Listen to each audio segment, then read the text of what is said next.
Le titre de cette émission, c'est, Philippe de Sertine, le marathon diplomatique. On pourrait dire aussi le marathon du débat. On débat au Parlement européen, on débat à Bruxelles. On a d'un côté les optimistes, de l'autre les anxieux. C'est l'Europe qui est coupée en deux. Oui, c'est vrai que ce que l'on a évoqué depuis tant de semaines, c'est-à-dire une perspective qui semblait objectivement une perspective mauvaise pour tout le monde, c'est-à-dire la sortie de la Grèce de la zone euro, eh bien cette perspective, tout d'un coup, elle se rapproche. Vraiment, c'est le sentiment que l'on a. Et évidemment, lorsque l'on vit cette période, on a le sentiment de vivre une période historique, mais pas forcément une période historique positive, ça c'est clair. Nous sommes la génération qui peut-être va voir pour la première fois un pays sortir de l'Europe et sortir, on va dire, contre son gré, dans des conditions probablement extrêmement compliquées. Alors il y a une nouveauté quand même, c'est que ce matin, Alexis Tsipras est venu devant le Parlement européen de Strasbourg, il a fait un discours et il a fait quelques propositions, on y reviendra dans le détail, mais il a demandé une nouvelle aide à l'Europe. Est-ce que ça peut déjà être interprété comme un appel au secours ? Oui, je crois. Enfin, en tout cas, son discours était un discours quand même qui ressemblait énormément à celui qu'il avait tenu d'Athènes lorsqu'il avait parlé du palais présidentiel l'autre jour avec tous les partis, enfin tous les grands partis réunis autour de lui. C'était un discours franchement qui était très très proche. Ce qui marque quand même aussi, c'était hier l'absence totale de propositions lorsque le nouveau ministre de l'économie est arrivé en discussion à l'Eurogroupe. Enfin, c'est incroyable. Nous sommes dans une situation d'une tension extrême. L'économie grecque aujourd'hui est vraiment au bord du chaos. On est dans une situation qui devient tragique et il n'y a rien de préparé. Et même aujourd'hui, quand on est dans une situation pareille, qu'on dit sans cesse c'est demain qu'on va faire des propositions, ça semble insensé, vraiment insensé. Et donc lorsqu'on est dans cette situation, c'est vrai que bien sûr, on commence à avoir des appels au secours, mais si nous rentrons dans ce qui a été évoqué d'ailleurs par un responsable allemand, c'est-à-dire une aide humanitaire, ça veut dire qu'on a déjà basculé, ça veut dire que nous sommes déjà avec cette partie de l'Europe qui est en train, on va dire, de quitter l'Europe, en tout cas de quitter l'Union, ce qui serait effectivement... je crois qu'on s'en rendra compte peu à peu parce qu'on a beaucoup théorisé, on a beaucoup parlé comme ça. Là, tout d'un coup, nous sommes dans du concret. Et du point de vue concret, on voit aussi d'ailleurs ce que ça commence à signifier à Athènes, en Grèce. Et je pense qu'Alexia nous en parlera tout à l'heure. Enfin, c'est quelque chose qui vraiment glace le sang quand on est en train de voir que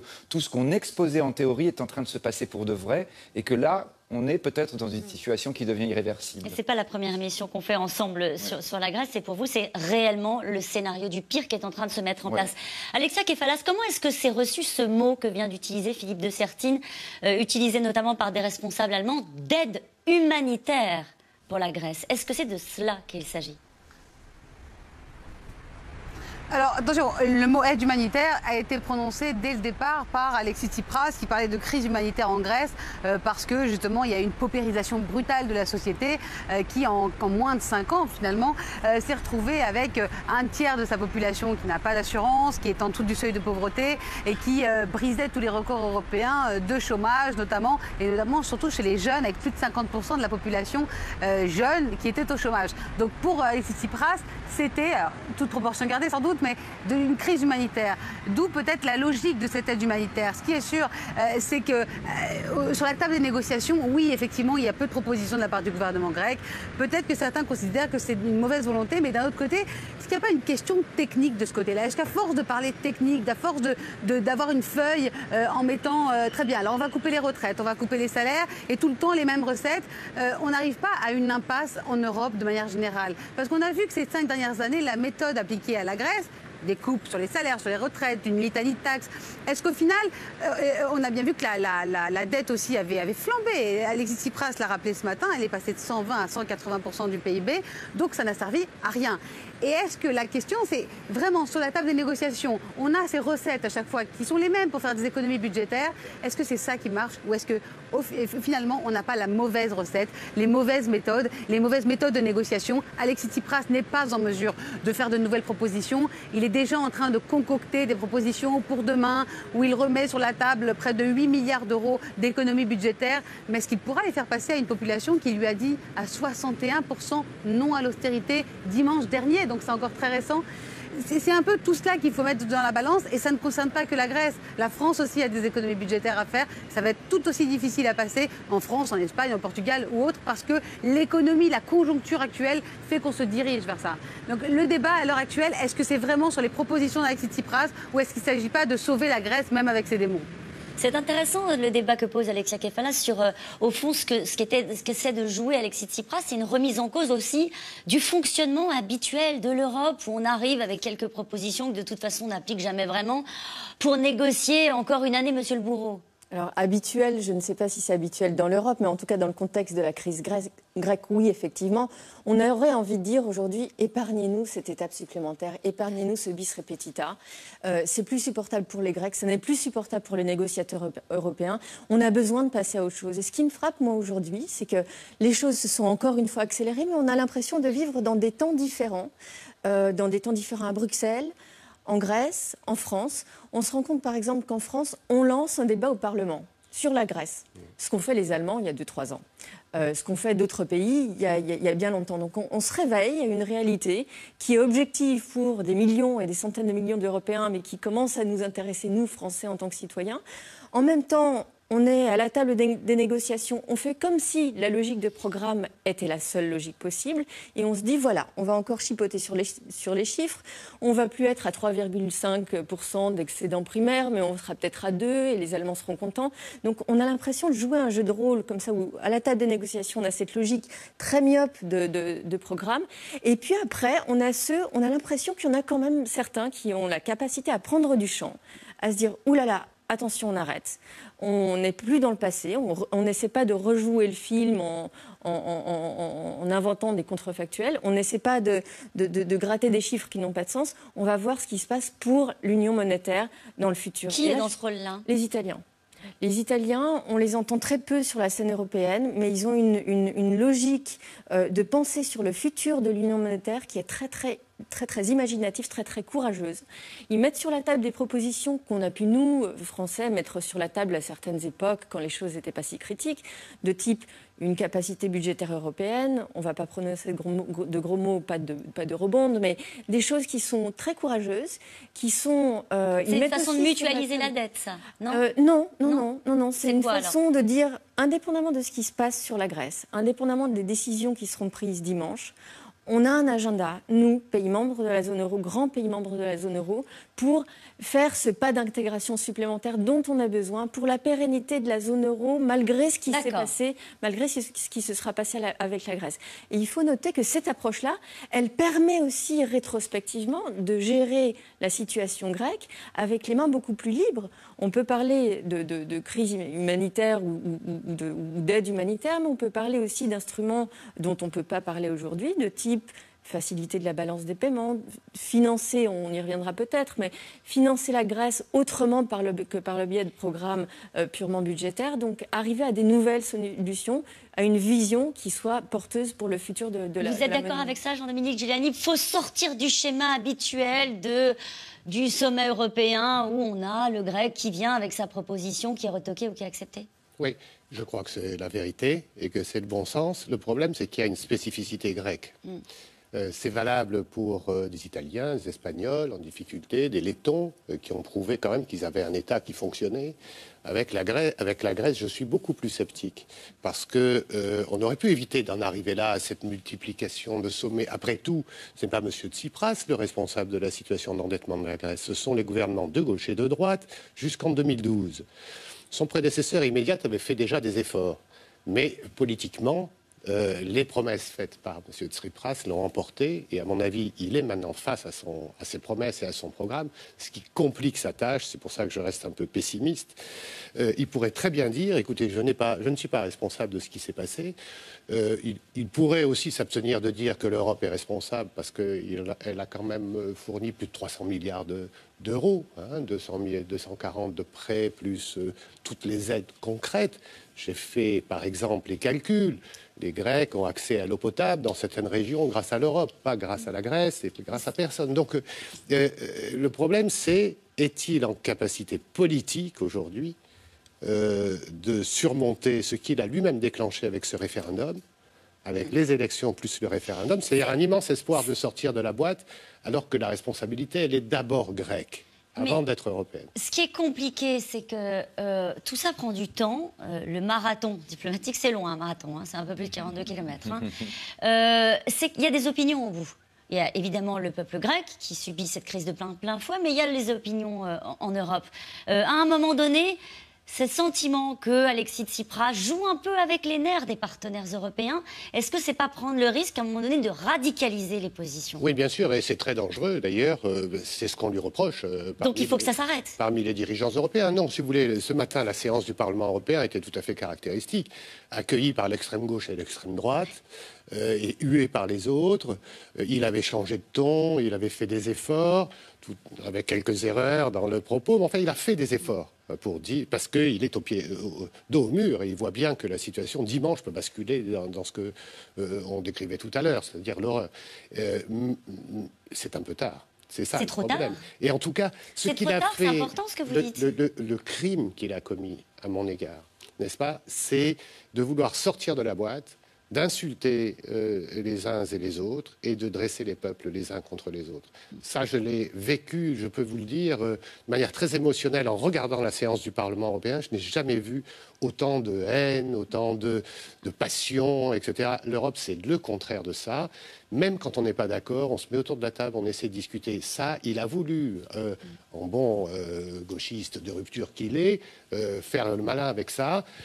Je crains que ça n'emporte des conséquences considérables pour les Grecs d'abord, mais pour toute l'Europe aussi. Vous êtes inquiet pour la cohésion européenne après le spectacle que vous avez vu ce matin? Oui, regardez les réactions des opinions publiques. Même en France, vous avez vu, les Français ont basculé. Ils ne veulent plus payer pour les Grecs aussi. Alors qu'au début, ils étaient très favorables. Ils aiment la Grèce, ils aiment les Grecs. Les Grecs sont des Européens. Donc ça, comment vous dire, c'est vraiment un crime à mes yeux. J'espère que c'est récupérable. Je suis inquiet, et vraiment inquiet. Natacha Valla. Moi, il me semble qu'il faut vraiment garder de la dignité dans ce débat et il est de la responsabilité aussi des partenaires dans la négociation, mais surtout des États membres, de rester dans cette dignité. Moi, ce qui me choque, effectivement, à la suite de la présentation de ce matin au Parlement européen, ça a été flagrant, mais ça l'était déjà auparavant, c'est cette façon de diaboliser les créanciers. Les créanciers aujourd'hui en Grèce, ce sont des créanciers publics. C'est vous, c'est moi, ce sont les contribuables, ce sont les États membres, c'est le mécanisme européen de stabilité, c'est la Banque centrale européenne. Tous ces gens-là, toutes ces institutions-là ne sont pas en Grèce pour aller faire des profits. Ce n'est pas des hedge funds, ce n'est pas des gens qui sont en train d'aller dégraisser le... Enfin bon, bref. Ouais. Donc il faut savoir que dans cette logique-là, l'argent qu'on est allé mettre en Grèce, même si on savait que c'était à peu près à fond perdu, on est allé le mettre en Grèce avec de la bonne volonté, avec de la volonté de conciliation. On veut encore aujourd'hui croire à l'impossible en rajoutant 4-5 jours à des négociations qui sont un petit peu, finalement, la cause est perdue. Mais on a vraiment fait preuve de bonne volonté. Et je pense que diaboliser le créancier dans ce contexte-là, c'est... Il a eu un petit mot, Alexis Tsipras, pardonnez-moi de vous couper. Il a dit qu'il ne voulait pas que ça pèse sur les contribuables. C'est une posture de dire ça. Mais bien sûr, comment faire autrement?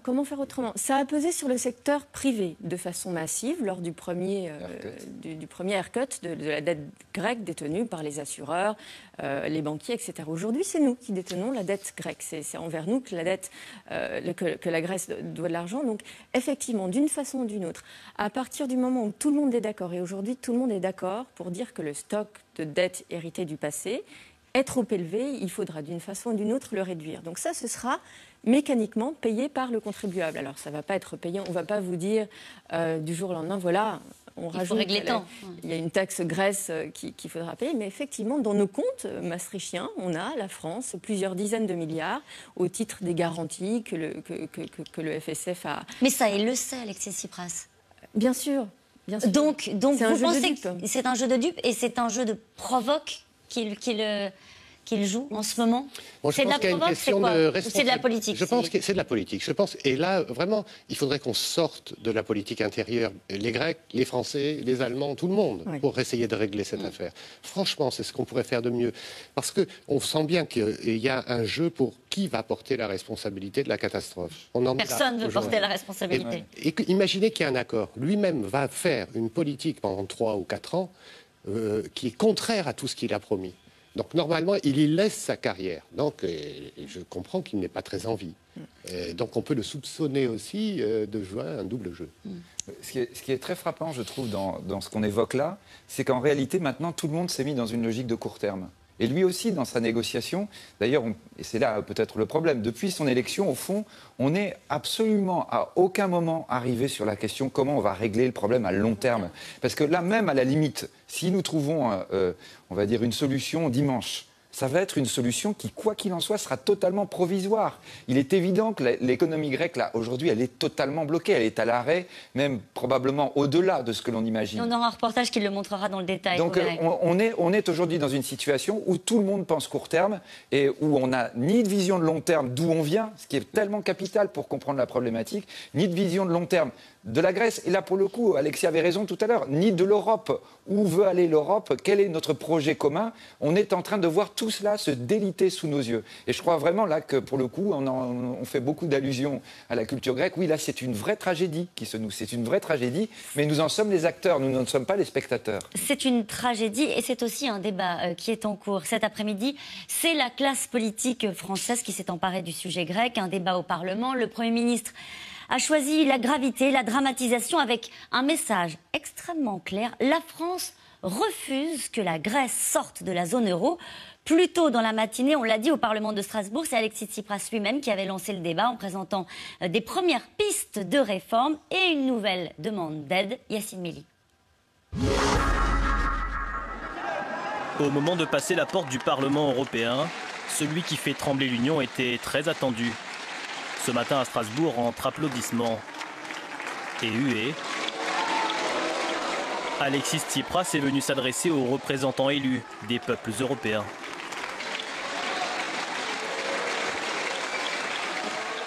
Nous souhaitons un accord avec nos partenaires, mais un accord qui nous offre une possibilité de sortir de la crise, qui montre qu'il y a de la lumière au bout du tunnel.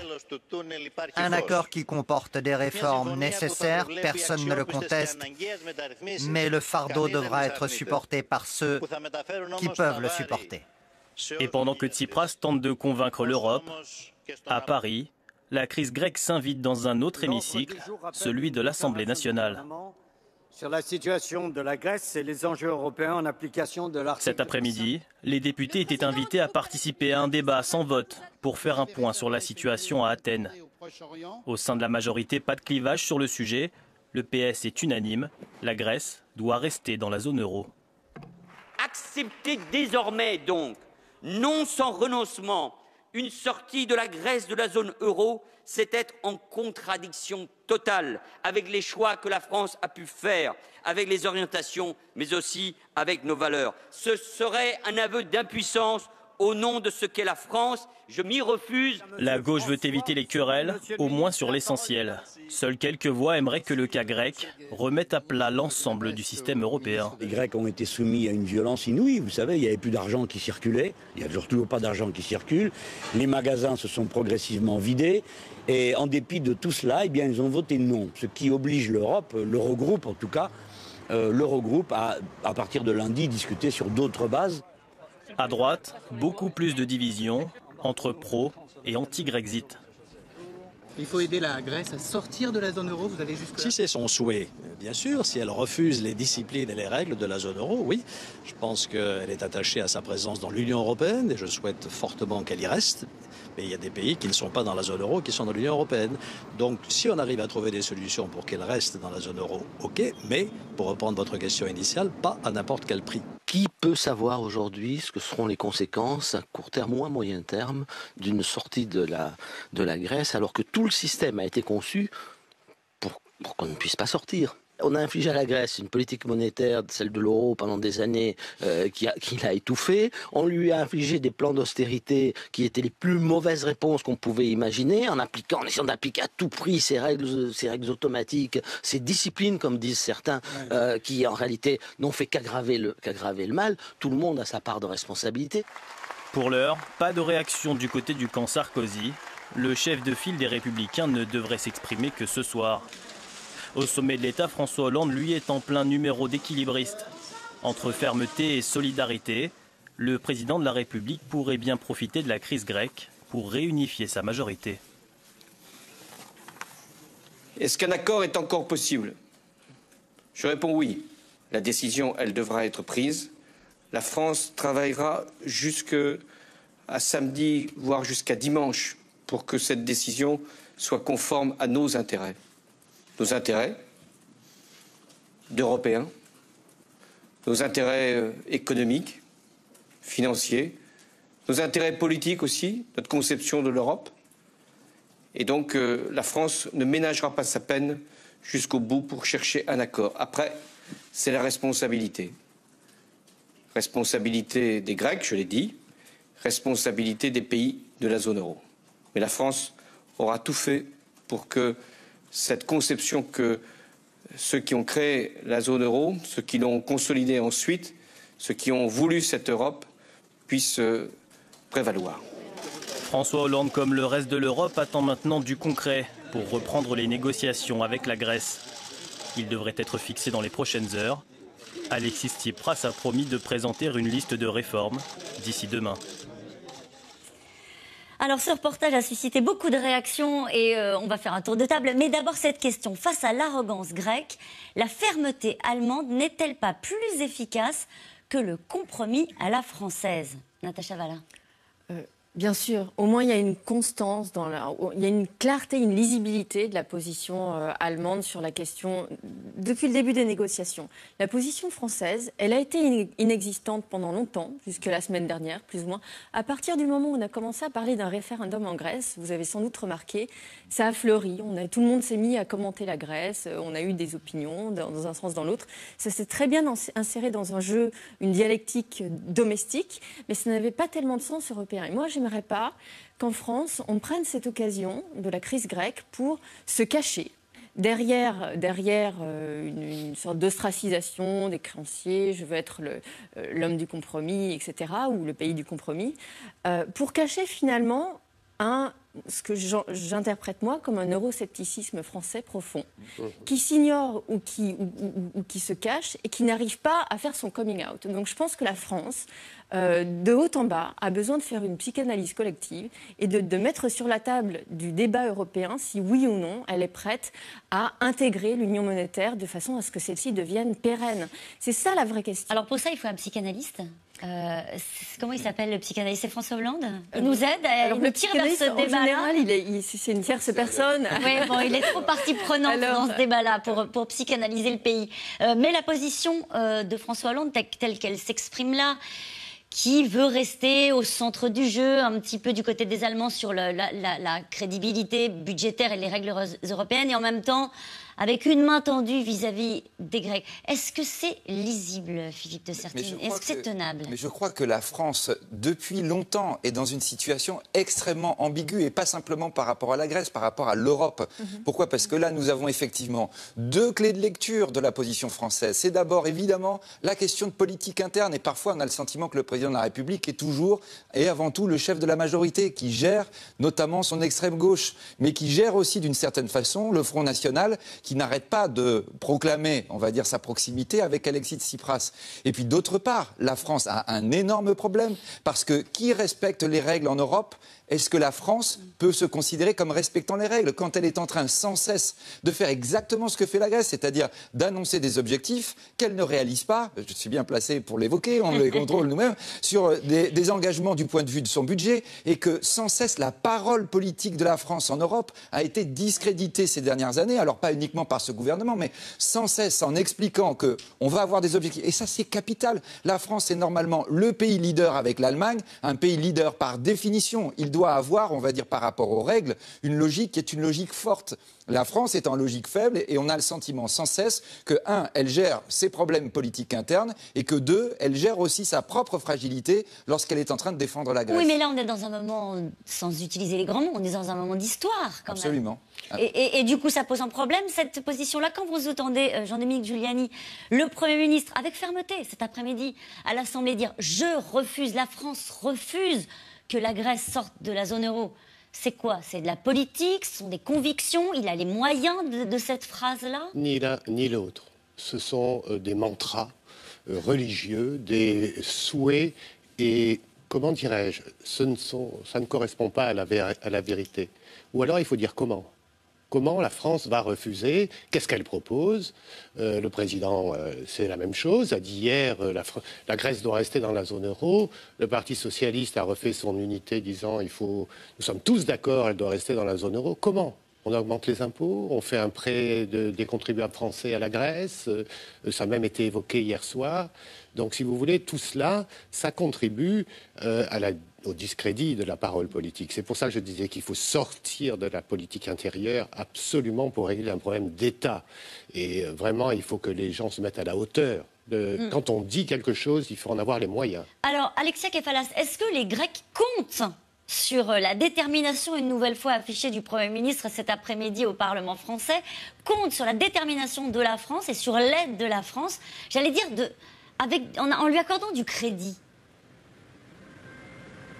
Mais non seulement du crédit, mais il y a un énorme respect de la société grecque pour la France. Alors vous, effectivement, vu de Paris, vous ne le voyez pas comme ça, mais vu de l'étranger, la France ne fait pas ça parce qu'elle a peur de ses propres démons, mais elle fait ça parce que c'est un pays visionnaire. Si elle aide la Grèce, c'est parce qu'elle voit loin, elle voit dans la construction européenne et elle sait qu'il faut faire des compromis, des concessions et que ce n'est pas à la population grecque de payer pour les erreurs de son gouvernement ou des précédents gouvernements d'ailleurs. On a vu que la Grèce n'avait pas été gâtée de ce côté-là. Donc il y a toute une rhétorique de ce côté-là en France, en Grèce, qui est très importante vis-à-vis de la France. Les conseillers d'Alexis Tsipras s'interrogent tous les jours, ils appellent les correspondants, moi-même, en disant alors, que va faire François Hollande? Est-ce que vous avez des informations?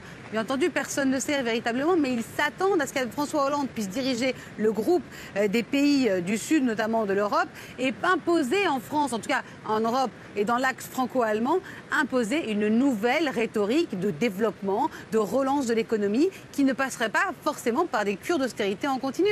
Alors effectivement, ça peut paraître assez utopique ou assez idéaliste vu de Grèce, ou vu de France en tout cas, mais ici, c'est vraiment important. Les Grecs comptent sur François Hollande, ils comptent sur Manuel Valls. Son discours tout à l'heure a été retransmis en direct à la télévision. Il y avait des Grecs à la cafétéria qui l'applaudissaient. Les Grecs aiment la France. Ils se souviennent d'ailleurs tous que c'est grâce à Valéry Giscard d'Estaing qu'ils sont entrés dans l'Union européenne. Alors effectivement, pas dans la zone euro, mais pour le coup, ils attendent beaucoup de la France. Et ça, c'est important. Et d'ailleurs, la France le rend bien à la Grèce, parce que vous savez, depuis hier, il y a près de 10 conseillers, employés, fonctionnaires de Bercy, donc du ministère des Finances français, qui ont été dépêchés à Bruxelles pour aider Euclide Tsakalotos, le nouveau ministre des Finances grec, pour concocter sa proposition aux créanciers donc, et avoir un accord d'ici vendredi à l'Eurogroupe et d'ici dimanche au sommet européen. Ça, c'est important. Ça prouve que la France a tout de même une vision et que ce n'est pas seulement par rapport à ses démons. Il y a d'autres pays qui sont presque dans la même situation que la Grèce et ils ne sont pas autant aidés par la France. La France sait qu'elle peut aider et elle le fait et les Grecs leur sont très très reconnaissants. Mais c'est vrai que sur la scène européenne, il y a des mots très rudes aujourd'hui parce que les positions se radicalisent. Il y a des pays du nord de l'Europe qui ont des propos très raides à l'endroit des Grecs. Est-ce qu'ils ont le sentiment aujourd'hui, au fond, d'être un peu seuls? On met de côté l'aide de la France que vous avez pour l'instant commentée. Oui. Oui, alors bien sûr, ils se sentent très seuls, ils se sentent de plus en plus éloignés. D'ailleurs, ils ne comprennent pas. Quand vous demandez à un Grec dans la rue, ou même à des employés ou à des chefs d'entreprise, ils ne comprennent pas. En fait, effectivement, la plupart des Grecs ont voté contre l'austérité, mais ils n'ont pas voté contre l'euro. Donc ils ne comprennent pas ce tourbillon, pourquoi tout le monde s'en prend à la Grèce, alors qu'effectivement, tout ce qu'ont demandé les Grecs, c'est un peu moins d'austérité. Alors effectivement, les Grecs s'y prennent mal avec leurs divers gouvernements. Mais pour le coup, dans la population, ils n'ont pas demandé à être moins européens. Ce qu'ils veulent à l'heure actuelle, c'est plus d'Europe. C'est justement plus de compréhension de ce côté-là. Il n'y a pas les mêmes mentalités. Un Grec ne peut pas être un Allemand, non seulement par sa composition, mais par l'environnement dans lequel il grandit. Géopolitiquement parlant, l'Allemagne n'a pas les mêmes ennemis que la Grèce, ou les mêmes alliés en tout cas. Et donc, effectivement, la mentalité est différente. Les Grecs sont perdus. Et ils le prennent comme des véritables coups de couteau quand ils voient la presse allemande ou la presse d'autres pays du nord de l'Europe où les députés s'en prendre violemment à la Grèce. Et il y a eu des propos, j'ai retenu cette phrase de Guy Verhofstadt qui est vraiment un Européen. Il dit « Je suis énervé ». Il parlait à Alexis Tsipras. Il disait « Je suis énervé, vous nous parlez de réformes, mais on ne les voit jamais ». On se rend bien compte dans ce moment-là où Alexis Tsipras est venu quand même avec quelques pistes, et on va entrer dans le détail, il y a un problème de confiance aujourd'hui. Oui, mais peut-être, moi je trouverais important, pour rebondir sur ce que dit Alexia Kefalas, parce qu'on l'a entendu à plusieurs reprises et finalement on n'aborde pas la question, sur ce problème de l'austérité. L'austérité qu'on n'arrête pas sans cesse de remettre sur la table. Il faut être vraiment clair pourquoi on a demandé à la Grèce de rétrécir, de diminuer énormément le poids de son État. C'est ça que les Grecs appellent l'austérité. Mais parce que c'est insensé, la place de l'État grec à l'intérieur de son économie. Là, je crois vraiment que c'est quelque chose qu'il faut dire et marteler. Aucun pays d'Europe n'est comparable. Même la France, qui a un poids de la puissance publique énorme, ça n'a rien à voir. Il faut avoir conscience. Par exemple, il y a un chiffre comme ça. 40% de l'emploi en Grèce, c'est de l'emploi public. 40%. En France, c'est 25%. On est déjà les champions du monde de la dépense publique, mais ça n'a rien à voir avec la Grèce. On est avec un certain nombre de chiffres qui sont absolument insensés, intenables, qui sont des chiffres complètement artificiels. Je pense que Alexia Kefalas ne démentirait pas les propos que vous venez de tenir. La difficulté, c'est que ce sont à la fois les retraités grecs, c'est le peuple grec qui donne le sentiment d'être aussi au bout de la chaîne et de payer pour les errements des gouvernements précédents. Donc je pense que c'est... Il ne faut pas tout confondre, je crois. Vous voyez, quand on est en train de parler de politique d'austérité, quand on dit qu'est-ce qu'a demandé l'Europe à la Grèce, ça a été de réduire ce poids incroyable de la dépense publique. Incroyable. Et je le répète, il faut arrêter de parler d'austérité de la même façon quand on parle des questions françaises, des questions slovènes ou des questions grecques. Alors, on avance. Faire la queue devant les distributeurs est devenu un rituel dans le quotidien des Grecs. Les banques ne devraient pas rouvrir dans l'immédiat. Au guichet, les billets de 20 € sont désormais introuvables. L'argent ne circule plus car les retraits, en réalité, sont destinés au bas de laine pour anticiper un choc à venir. Alors naturellement, c'est maintenant toute l'économie grecque qui est à l'arrêt. Barbara Steck et Pierre Dehorne avec François-Xavier Rigaud.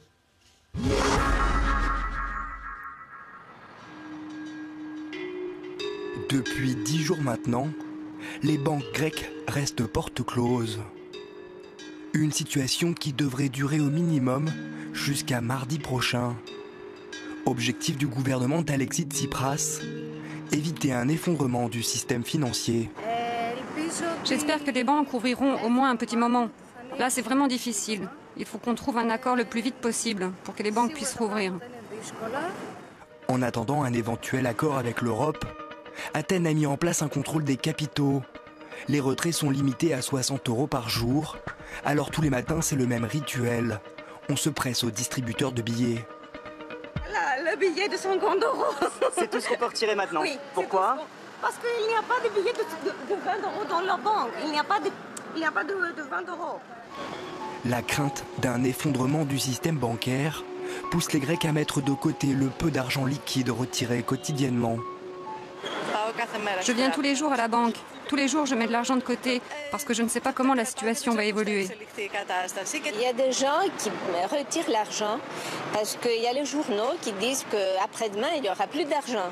Alors, comme les gens ont peur qu'ils vont rester sans avoir des sous, ils prennent l'argent et ils le gardent dans leur poche.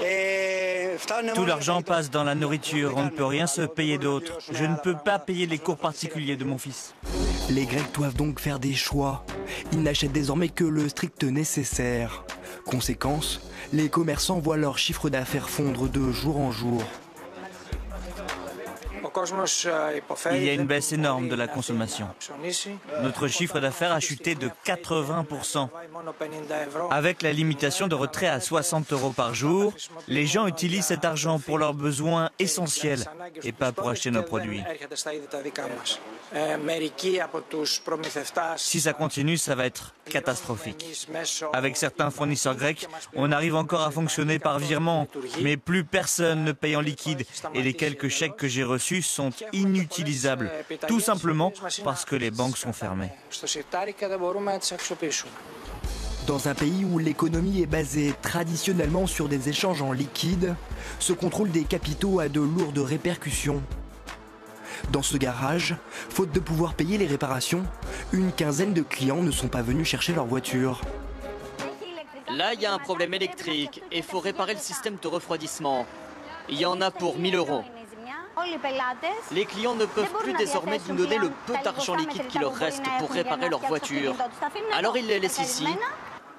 Conséquence, 8 des 20 salariés sont déjà en congé forcé. Si les banques restent fermées, on ne pourra même plus garder les autres. L'argent ne circule plus dans l'économie grecque, aggravant encore un peu plus la situation du pays. Si vous avez 60 € en poche, vous allez faire quoi? Acheter des vêtements? Des chaussures? Vous allez vous faire couper les cheveux? Non. La seule chose à laquelle vous pensez, c'est nourrir votre famille. Vous ne dépensez que pour vos besoins vitaux. Pourtant, aujourd'hui, même les commerces de première nécessité semblent impactés par ce manque de liquidité. Sur l'étal de ce poissonnier, la marchandise se fait rare. À peine quelques sardines et un saumon. On doit payer les pêcheurs en liquide. Et moi, l'argent que je retire, je préfère le garder en sécurité. Donc on ne travaille pas.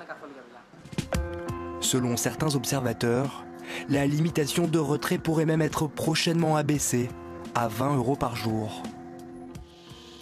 Et on va retrouver Alexia Kefalas en Grèce et à Athènes. Alexia, on vient de voir des images au fond de gens qui font tranquillement la queue au distributeur, qui sont souriants dans la rue en disant oui, j'ai eu qu'un billet de 50 €.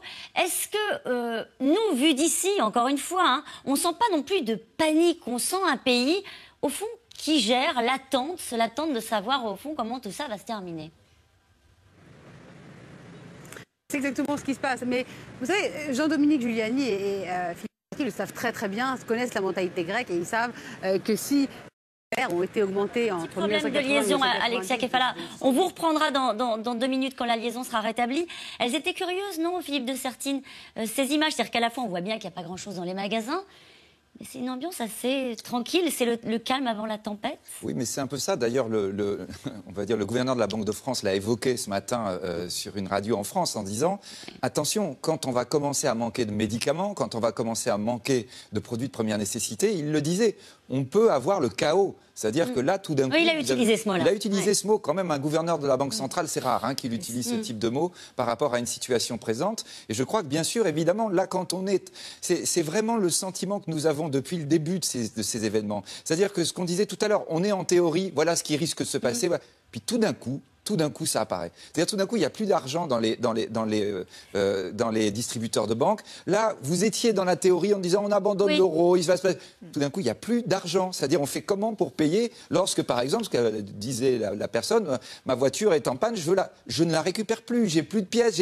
Enfin, c'est tout d'un coup, vous voyez, la fermeture par rapport au reste du monde. On voit là ce que ça veut dire l'économie mondiale où on a besoin des produits de chacun, on a besoin des achats de chacun. Si tout d'un coup, vous êtes coupé du monde, mais c'est immédiatement votre vie qui est bouleversée. Ils ne se préoccupent pas aujourd'hui, les Grecs, de savoir ce que va proposer Alexis Tsipras sur l'exil fiscal, ceci, cela, les propositions.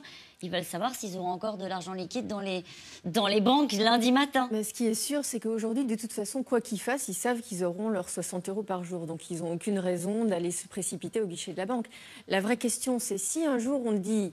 il y a un accord dimanche ou un accord suffisamment satisfaisant pour qu'on puisse imaginer que la BCE accepte d'augmenter son injection de liquidité dans le système grec, de façon à pouvoir réouvrir hypothétiquement les banques. Si on réouvrait les banques, imaginez-vous, la population grecque qui depuis 15 jours est en train de compter et d'aller tous les jours religieusement amasser les billets de 50 €, du jour au lendemain, enfin, je ne sais pas ce que vous feriez, mais moi, je me précipiterais au guichet. Pour tout vider. Et je viderais tout ce que je pourrais vider pour avoir des euros émis par la Banque Centrale Européenne. Donc c'est à partir de ce moment-là qu'on a la vraie réalisation d'une panique bancaire et on ne connaît pas, ni dans la théorie économique, ni dans la réalisation des paniques bancaires, des paniques qui soient en slow motion, qui soient en déroulement ralenti. Ah oui. Les choses se passent de façon Pourtant, on nous explique en France qu'on peut accompagner la sortie de l'euro, que ça peut se passer calmement, sereinement. C'est faux. Je pense qu'en tout cas, si on veut forcer un retour à l'euro, ça risque d'être très très compliqué. Cela dit, si on ne prend pas cette option, on arrive à l'option alternative qui est celle d'une monnaie parallèle. Alors, on reviendra sur les conséquences éventuelles de la sortie de la Grèce de la zone euro, mais nous avons de nouveau une liaison avec Alexia Kefalas à Athènes. La question portait tout à l'heure sur le climat ambiant et de ces gens qui vont retirer 50 € par jour, 20 € par jour. Comment est-ce que vous le vivez au quotidien? Au fond, il n'y a plus d'argent qui circule dans les commerces? Parce qu'ils n'ont pas l'air paniqués. Oui, il n'y a plus d'argent, ça c'est un fait. Mais oui, mais c'est ça la différence. Et Jean-Dominique Giuliani et Philippe de Sertine le savent bien parce qu'ils connaissent les Grecs. C'est des peuples méditerranéens, ils sont fiers, ils sont dignes. Donc ils ne vont pas devenir une attraction devant les touristes. Je rappelle que le tourisme en Grèce, c'est le deuxième pilier de l'économie. C'est plus de 14% du PIB. C'est donc important et on est en pleine saison touristique. Donc imaginez tous les touristes qui se promènent dans Athènes et qui prennent en photo, ils se prennent en selfie devant les distributeurs ou dans les rayons de supermarchés qui commencent à se vider.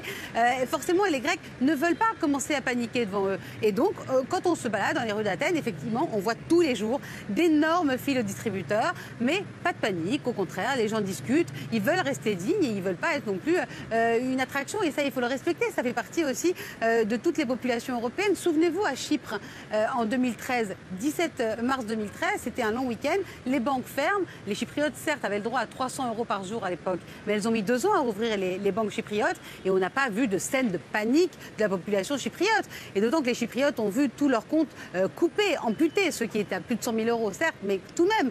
Donc c'était toute une mentalité et on n'a pas vu de grandes crises, d'hystérie.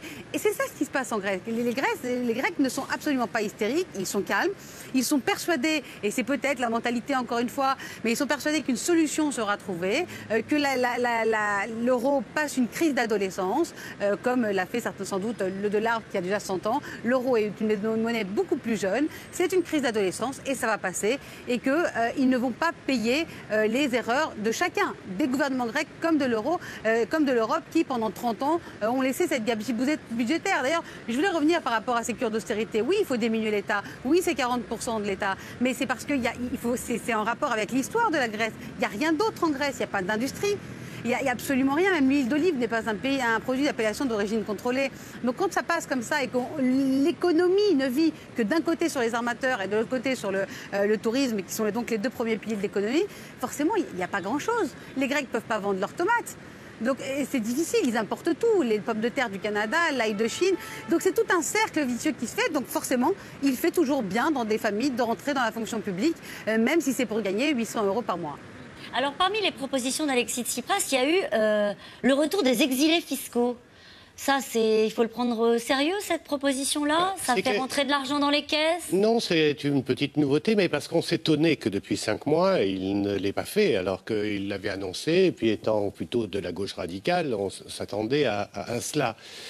Mais ça ne suffit pas, n'est-ce pas? Il faut percevoir et savoir lever l'impôt sur tout le monde. Bien sûr, après, ils font comme ils veulent, comme chaque pays le souhaite, faire payer davantage les plus riches, etc. Le problème, c'est que c'est un problème de crédibilité. C'est que ça fait plusieurs gouvernements qui nous disent qu'ils vont faire une réforme fiscale en Grèce, qu'on la voit jamais venir. On sait bien que ça ne se fera pas du jour au lendemain. Et d'ailleurs, les Européens le savent très bien. Ce qu'ils veulent, c'est que, par exemple, il y a un engagement, la semaine prochaine, à saisir le Parlement grec pour faire une réforme fiscale. Celle-là, à mon avis, un peu augmenter d'autres mesures, mais dès la semaine prochaine, il y a un vote. Or ça, pour l'instant, on l'attend. Mais j'ai lu des chiffres, je ne sais pas s'ils sont valables. Lutter contre l'évasion fiscale, cela rapporterait entre 180 à 360 millions d'euros. C'est pas ça qui sauve la Grèce. Non. C'est toujours cette prime, mais c'est vrai que c'est pas ça qui change le cours. Ça veut dire qu'on est dans l'idéologie de la part d'Alexis Tsipras sur la question des exilés fiscaux? En tout cas, on est vraiment en train de tester la réelle volonté politique. Moi, ce qui me frappe en réalité, c'est qu'on a eu... La Grèce est capable de faire des choses. La Banque centrale est très très compétente techniquement. On a été capable d'organiser un référendum en 5 jours. Je ne sais pas si on a été capable de le réaliser en France. On a été capable de mettre en place des contrôles de capitaux du jour au lendemain, des contrôles au guichet. Donc les choses peuvent se passer quand on a la volonté politique de le faire. Et le vrai test, et je suis d'accord avec ce qui vient d'être dit, c'est que il faut tester aujourd'hui la volonté politique et la volonté de traduire dans les faits une intention politique. Et là, on est encore à preuve des faits. Si je peux me permettre d'ajouter que cette volonté politique qu'on attend, on sait bien qu'elle sera très difficile à porter. Que normalement, pour tout gouvernement, Alexis Tsipras ou un autre, c'est épouvantable, n'est-ce pas? C'est prendre le risque d'une impopularité forte. Mais c'est aussi, comme le disait Philippe, une responsabilité devant l'histoire. Celui qui aura pu remettre la Grèce sur le bon chemin, il sait qu'il peut trouver des amis européens et personne d'autre aujourd'hui. Il n'y a plus que l'Europe qui veut aider la Grèce. Le FMI ne peut plus et les autres ne veulent plus. La confiance est rompue et on voit bien qu'en Europe, on n'en est pas loin. Et ça prendra du temps, mais il faut des preuves tangibles. Mais pour le coup, les propositions qui ont été mises sur la table, que ce soit les vocations sur les exilés fiscaux notamment, c'est du sérieux ou pas, Philippe de Sertine? Vous voyez, c'est là où évidemment, alors ce serait tellement agréable qu'on puisse reparler long terme, dire qu'est-ce qu'il faudrait pour la Grèce. Qu'est-ce qu'il faudrait pour la Grèce? Bien sûr, c'est faire revenir du capital. Ce que disait Alexia Kefalas tout à l'heure était très juste. C'est-à-dire l'économie de rente de la Grèce a été entretenue par l'Europe. Il faut le rappeler, hein, l'une des raisons, et c'est un des volets très très importants, toujours présent, c'est la question géostratégique de la Grèce. La Grèce, on l'a armée, et en échange de son armée, on lui a permis d'avoir une économie de rente. Donc ça, c'est aussi une politique européenne qui a été voulue. Alors on peut la contester, mais elle a été voulue. Aujourd'hui, si on doit vraiment lancer une économie, je ne dis pas relancer, lancer une économie, ça veut dire faire venir des capitaux, ça veut dire commencer à réfléchir à la manière dont notamment ces capitaux vont devoir être taxés ou pas. Et la vraie question qui se poserait par rapport à un gouvernement comme celui d'Alexis Tsipras, de Syriza, c'est de dire, est-ce que vous allez avoir une vraie politique d'attractivité des capitaux ou au contraire de répulsion? Mais ça, on va dire, ce serait tellement bien si on pouvait se poser ces questions. Parce que ce sont ça, pas de ça. Au niveau européen, on parle pas de ça. Mais ce sont ça les vraies questions.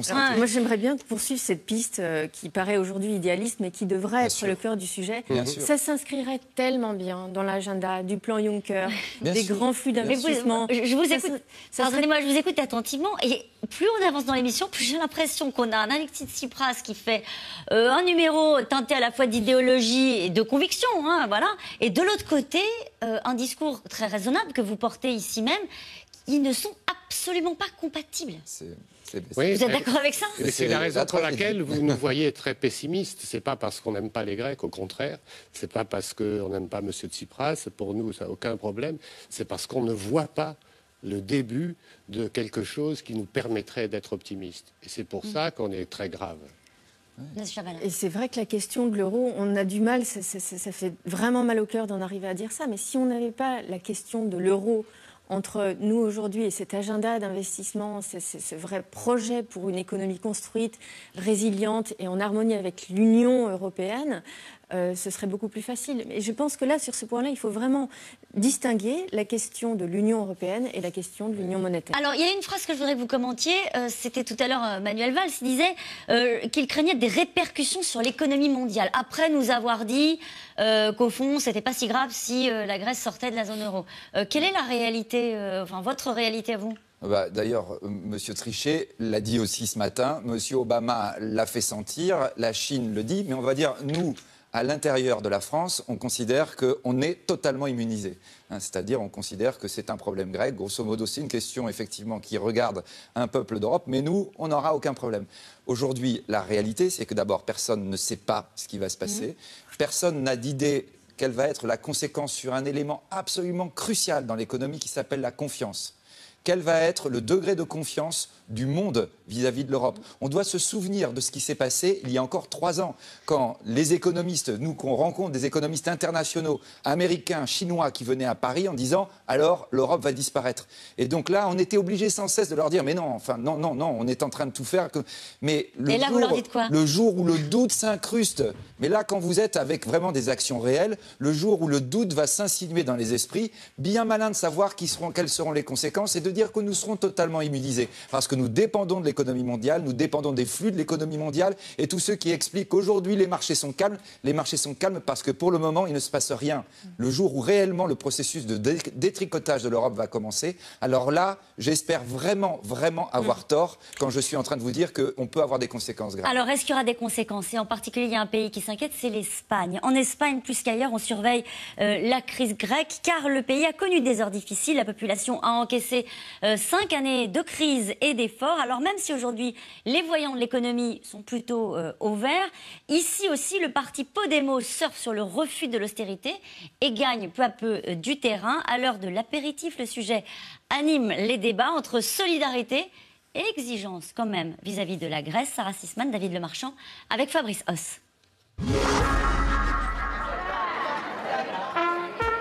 C'est l'heure des tapas à Madrid. Et en Espagne, comme dans toute l'Europe, on parle de la Grèce, de l'avenir de la zone euro et bien sûr de l'Espagne, qui faisait il y a encore peu figure de maillon faible de l'union monétaire. Nous sommes toujours dans la crise, mais je pense que la crise grecque est vraiment plus grave que la crise espagnole. Évidemment, ça nous rappelle de mauvais souvenirs, car nous aussi, nous avons subi de nombreuses coupes. Nous avons beaucoup perdu. Le niveau de vie a baissé pour nous tous.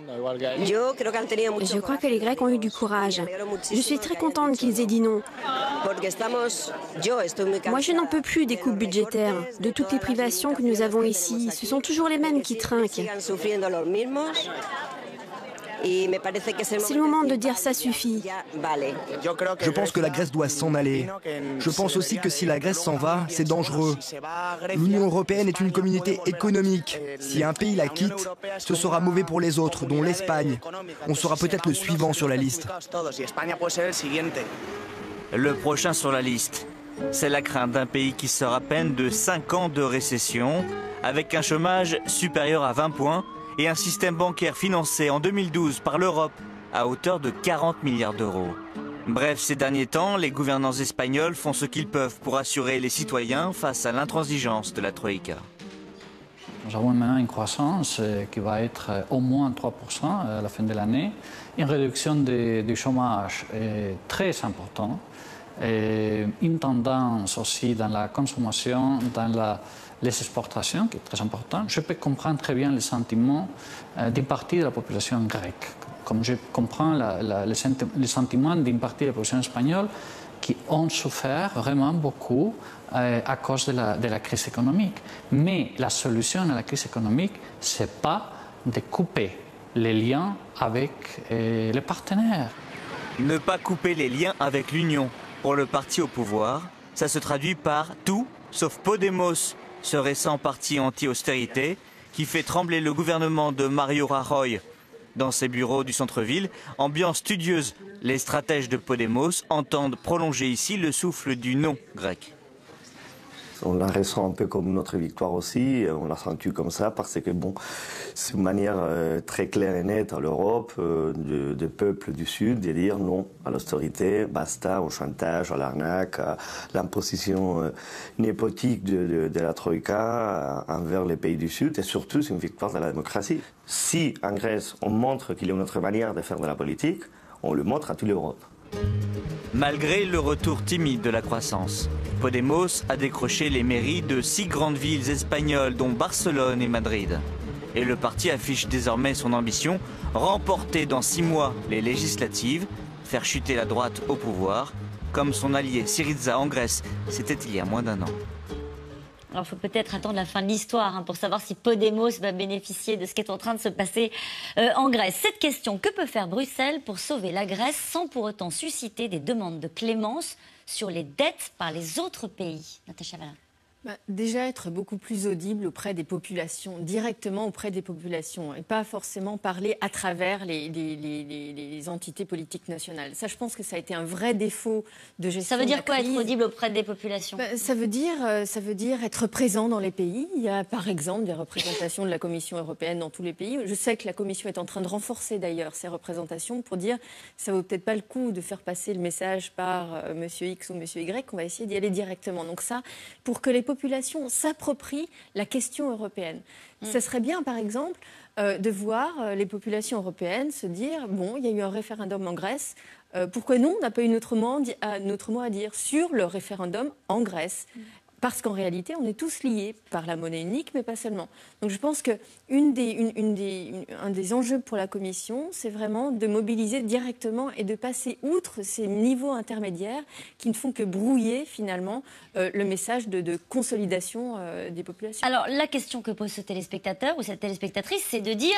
Si, en gros, on continue d'aider la Grèce, ça va susciter des demandes et des revendications qui peuvent paraître légitimes de la part d'autres pays, Philippe de Sertine. C'est vraiment la question de la contrepartie, bien sûr, parce que l'Union européenne, c'est une union. Et donc, il va falloir que tous les membres soient d'accord avec les mesures qui soient prises. Et donc, c'est la raison pour laquelle, lorsque l'on évoquait tout à l'heure le problème de la population grecque, eh bien, il n'est pas perçu de la même façon en France ou en Slovénie ou dans les pays lettons ou en Slovaquie, où les gens vivent moins bien qu'en Grèce. Et ils payent aujourd'hui pour la Grèce. Donc il est évident que les contreparties, la Grèce les doit aussi à ces petits pays qui font partie de l'Union de manière aussi forte, aussi importante que les grands pays de l'Union, comme peuvent être la France ou l'Allemagne. Jean-Dominique Giuliani, qui va décider dimanche?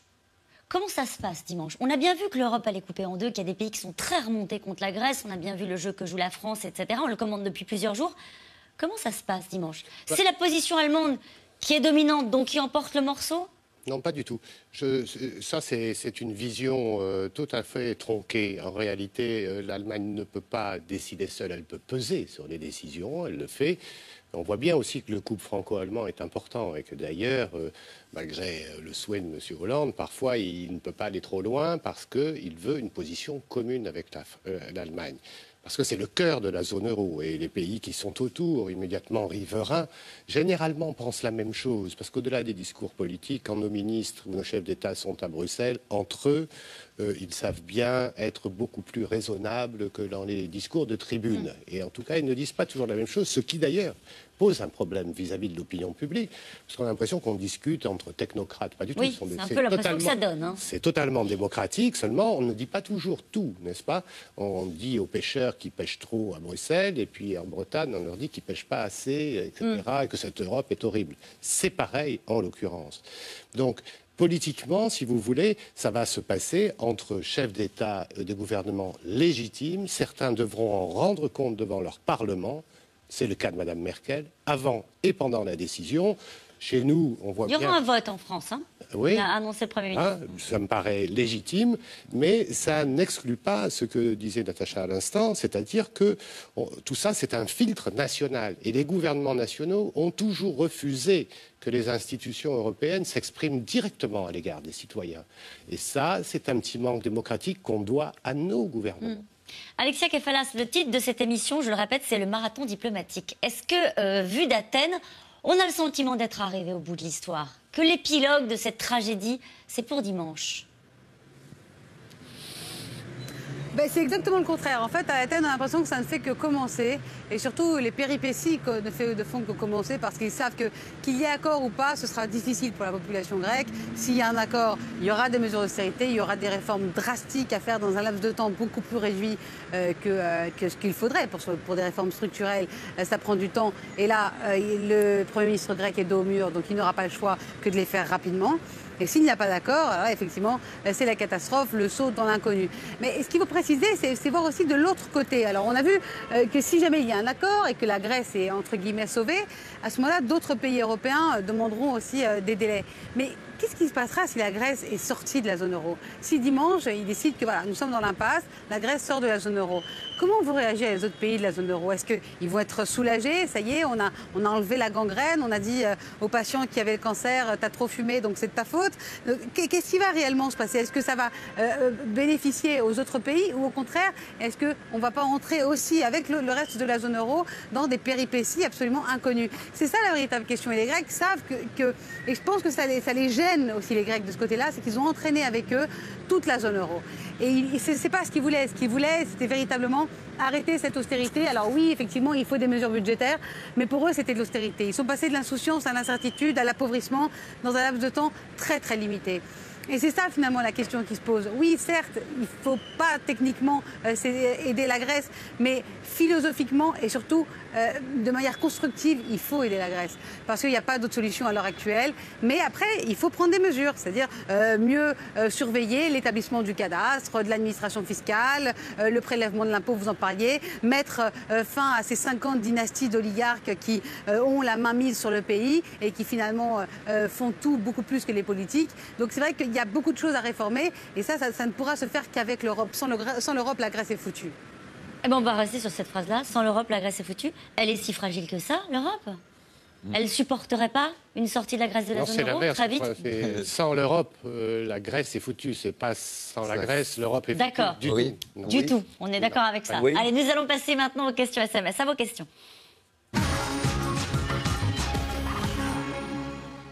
Comment peut-on voter non à 61% et vouloir rester dans la zone euro à 75%? Vous avez lu la question, enfin, elle est tellement longue d'ailleurs qu'on ne peut même pas la lire, mais c'est parce que la question, effectivement, était une question tellement étrange que, effectivement, c'était même incroyable qu'il y ait 39% qui votent oui, en disant est-ce que vous voulez qu'on vous augmente vos impôts, qu'on vous réduise vos revenus, etc. Oui ou non. Les gens, ils disent non, puis après ils disent oui, non, mais ça ne veut pas dire qu'on veut sortir de la zone euro. Toute la complexité de ce référendum. Est-il encore prudent de prévoir des vacances en Grèce cet été? Qui peut répondre à cette question? Peut-être qu'Alexia Kefalas, vous pouvez répondre. Oui, mais bien sûr. Moi, Écoutez, il y a plein de touristes ici qui sont absolument ravis. Ils peuvent aller dans les îles, ils peuvent retirer de l'argent de manière illimitée parce qu'il n'y a pas de plafond, il n'y a pas de banque contrôle, de capital contrôle sur les touristes. Donc les touristes, au contraire, c'est génial. C'est les rois du monde puisqu'ils ont de l'argent liquide. Donc tout se passe bien et au contraire, on leur brade les prix, ils sont surclassés dans les hôtels. Au contraire, je pense que c'est beaucoup plus sûr en ce moment pour les touristes. Venez en Grèce, voilà ce que dit Alexia Kefalas. Je ne vois pas pourquoi je dois partager le fardeau des Grecs qui payent moins de TVA, d'impôts et ont une meilleure retraite que moi. Ça pose une des questions de fond de l'Europe, dans la zone euro en tout cas, c'est la question de l'harmonisation fiscale et de l'harmonisation sociale. Ça fait partie des grands dossiers qu'on devra vraiment mettre sur la table, quelle que soit l'issue de dimanche d'ailleurs, mais a fortiori si dimanche les choses se passent mal, il faudra vraiment que derrière, on ait non seulement un avis, mais des propositions concrètes sur une façon d'harmoniser la fiscalité et une façon d'avoir un champ... Mais vous l'entendez au fond un peu la colère de ce téléspectateur. Juste, il faut quand même rappeler aux Français que ce qu'ils ressentent là, c'est exactement ce que sentent les Allemands vis-à-vis de la France. Donc, oui, quand ça même, permet de relativiser. on n'est pas non plus les modèles absolus. Donc je crois quand même que là aussi, l'Europe, elle va devoir effectivement mettre à plat un certain nombre de problèmes, mais la France ne sera pas nécessairement le donneur de leçons systématiques. Un nouveau plan d'aide à la Grèce la mettrait-elle avec certitude à l'abri d'un défaut de paiement à court ou à moyen terme? Pas du tout. Pas du tout. Pas du tout. Ça résoudrait absolument pas le problème de la dette accumulée dans le passé. Et je pense que ça résoudrait pas non plus la question des réformes structurelles. Ça n'aiderait. Je pense que ça n'aiderait pas la Grèce. C'est dit. La Grèce dit vouloir rester dans la zone euro. Est-ce par conviction ou par intérêt? C'est par intérêt, évidemment. Et voyez-vous, je disais qu'il fallait faire très attention au discours de politique intérieure qu'on entend dans tous nos différents pays. Mais on s'aperçoit, et les images l'ont montré de manière très dramatique, que l'euro est une monnaie solide, l'euro est protecteur, et que ceux qui promettent le paradis en sortant de l'euro, etc., sont des irresponsables. La preuve, elle est dans les images et dans le reportage d'Alexia. Donc ce n'est pas de la politique ni de droite ni de gauche, il y en a dans tous les partis, il y en a surtout aux extrêmes. Ceux-là sont de dangereux magiciens qui jouent avec le feu. Et les Grecs sont en train de le vivre, malheureusement.